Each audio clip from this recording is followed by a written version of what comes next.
Hi, everyone. I'm April Gung, and I am the Gear Up Coordinator for the Maplewood Cluster. So go Red Hawks, go Panther Nation. And I'm going to share with you a little bit about my high school and college journey. Hopefully plant some seeds for you this week as you dig into that with Oasis College Connections and think about what your high school and college journey will look like. And I'm going to share a few pictures that I pulled out of an old box. I haven't looked at these in years, but you can laugh along with me as you see these and I tell a little bit of my story. So first thing first, I grew up in Houston, Texas, a low-income family. Both of my parents had disabilities, and I had two younger siblings. So I grew up with a lot of responsibility at home. My high school was really big, 3,000, 4,000 students, very under-resourced. We didn't have anything like Gear Up. I did have a school counselor I saw here and there. There was a college counselor that was a little bit of help, but honestly, there were so many students and staff were so stretched thin that we just didn't get a lot of hand holding. I had to figure a lot of this stuff out on myself. And I think the key to that I would pass on to you is that I learned pretty quickly to always be okay asking a question and that no question is a dumb question. So being proactive, taking initiative, and always being willing to ask questions really helped me in my journey as I figured out what I wanted to do and how to make it happen. Other things that I would say important to think about. So you'll see me over here playing volleyball. You'll see me down here in a theater show, extracurriculars. Life is not just about school, everybody. Even if you love school like I did, you want to think about things that bring you joy to life that, yes, maybe eventually you'll put on a college resume, but that still bring some joy and help you grow and connect with friends. So I played volleyball in middle school, continued that on throughout high school, and then eventually joined theater in high school as well. So that was really important, not just because I was involved in activities for long periods of time. That was a big difference for my college applications, that I had been committed to certain activities over a long period, not just doing a bunch of different things to throw on a resume, but because it also gave me leadership opportunities. So I became co-captain of the volleyball team. I did take on some leadership roles in the theater department and went on to some district and state level competitions in theater. And so those were things that I was able to rise and grow in, and that was important.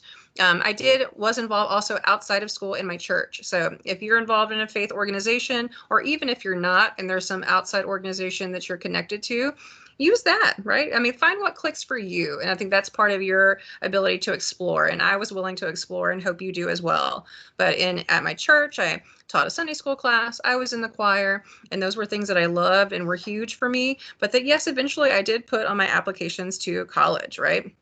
And then volunteer stuff. So you'll see over here on the side, I think volunteer work is super crucial in helping us all be active citizens, but also explore what's out there and how to give back. But I think the key to that is not just doing it to put on an application, it's figuring out what is meaningful to you. So this is us volunteering at the Lighthouse for the Blind.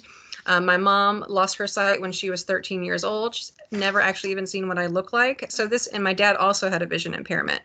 So this is actually an issue that was really close to my heart, and that was a way that was important for me to give back, that was meaningful, regardless of whether or not I was going to put it on an application. I did end up putting in those applications later, but that wasn't the initial purpose, and that's what I'd encourage you to find.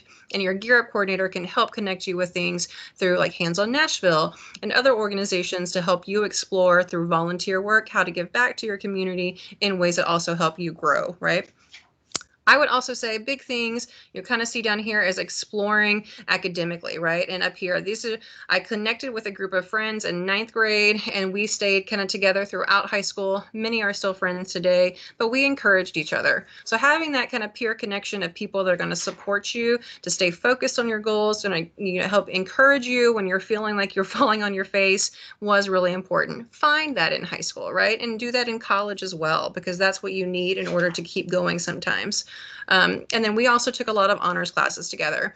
So be thoughtful about where your strengths are academically and where you might want to push yourself. If you're making A's and B's in something, take an honors class, because that's really important, can help set you up for taking AP classes or dual enrollment classes in your junior and senior year of high school that can help you earn college credit, but also show the colleges that you're taking advantage of those advanced opportunities that your high school offered. My high school didn't have a lot, but what they did have, I tried to take advantage of.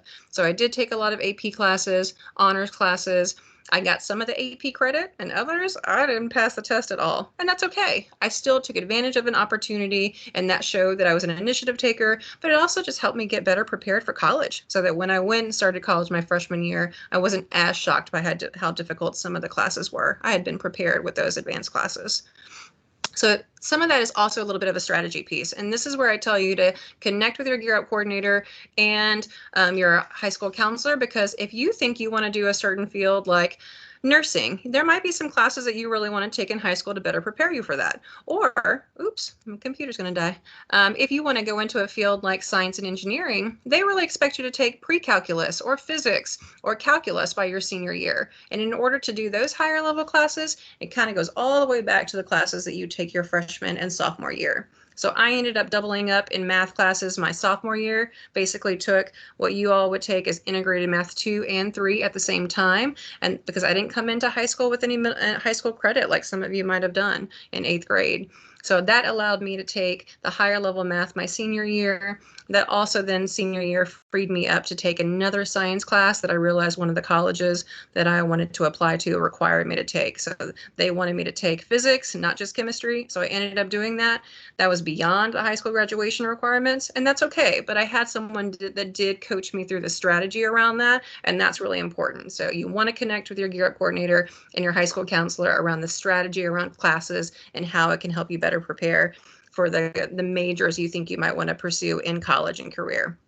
You'll see down here also this is from a summer program. I did take advantage of summer opportunities even from the time I was 14 years old. So if you're sitting in there listening and you're going to be 14 by May 1st, you can go ahead and apply for paid work opportunities through Opportunity Now in the mayor's office. I did something similar. It helped me bring some money to the table for my family that was much needed, but also participate in programs that helped me grow in my college and career goals down the road. So look at that. Your Gear Up coordinator can help.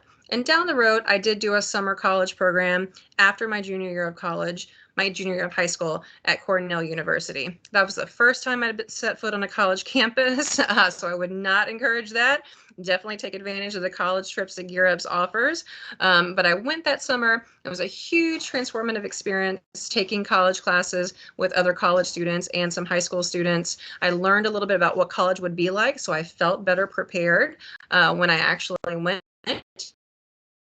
And that helped stretch me and put something on my college application too, that again showed I was taking advantage of some opportunities out there. But at that point, I had been bringing my grades up, taking harder classes, so I got some scholarship money that made that possible. And Gear Up funds can also potentially help cover some of those summer programs like Nashville State down the road as well. So keep that in mind. Then you'll see me high school graduation. Huge, important part for my family, again, being the first one in my family to graduate high school. Then because of networking through scholarships and summer programs, I got another job for after high school that helped me pay for my books when I went to college, because scholarship funds don't always cover those things like books and fees. And then started at Rice University in Houston, Texas. It is a private school, and I really wanted to go out of state. I wanted to get away from a lot of the trauma that had been in my house, especially after my dad died my sophomore year and I was really raising my brother and sister. But ultimately, I made the decision to stay close to home to help out my family. And many of you might be in the same boat. So when you think about fit, you're thinking about academic fit, financial fit and what you can afford, personal fit, like what the college offers socially that you want out of that experience, but also personal fit in like, what does your family need? So some of you might have real family needs that you have to help with, and that's okay. I did live on campus. That was a really good decision on my part, because it allowed me to kind of flourish in college while still being close enough to home that I could help out when needed. So those are some tidbits along the way. Hopefully that plants some seeds for you for things to think about as you explore this week. My Baxter and Maplewood family, enjoyed the week, and I will see you